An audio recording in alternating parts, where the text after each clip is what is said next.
नमस्कार बच्चों, आज हम विज्ञान का छठा पाठ पढ़ने वाले हैं जिसका नाम है सिंचाई के साधन।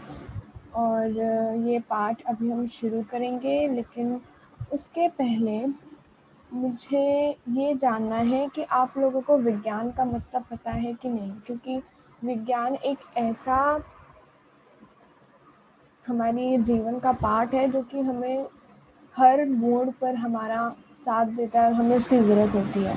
तो इसीलिए पहले मैं आपको बताऊंगी कि विज्ञान किसी भी चीज़ का या फिर किसी भी जो चीज़ें हमारे आसपास हमारे वातावरण में होती हैं उनके बारे में समझने के लिए और उनको वो कैसे काम करती हैं, चीज़ें कैसे चलती हैं, जीवन कैसे बीतता है, कैसे हमारे अंदर हम खाना खाते हैं तो हमसे काम हो पाता है, ये सारी चीज़ें हम विज्ञान के अंदर पढ़ते हैं।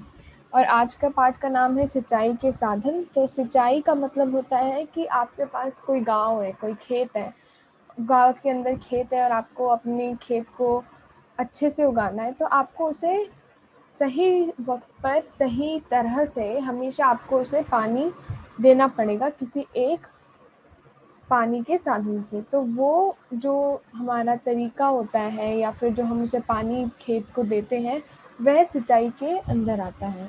और साधन का अर्थ ये है कि हम किन ऐसे कौन सी चीज़ें हैं, ऐसी कौन सी एक तरह से हमारे पास तरीके हैं जिनसे हम हमारे खेतों को आराम से पानी दे सकते हैं। तो अब हम अपना पाठ शुरू करते हैं। तो इसमें लिखा है, दानिश और शारा दीपावली की छुट्टियों में नाना नानी के घर गए।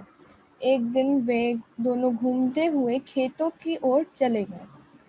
धान के हरे भरे खेतों को देखकर उन्हें काफी अच्छा लग रहा था।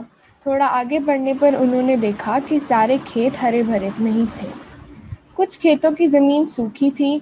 शारा बोली, देखो ये जमीन तो बिल्कुल सूखी है, इस पर तो कुछ नहीं उग रहा।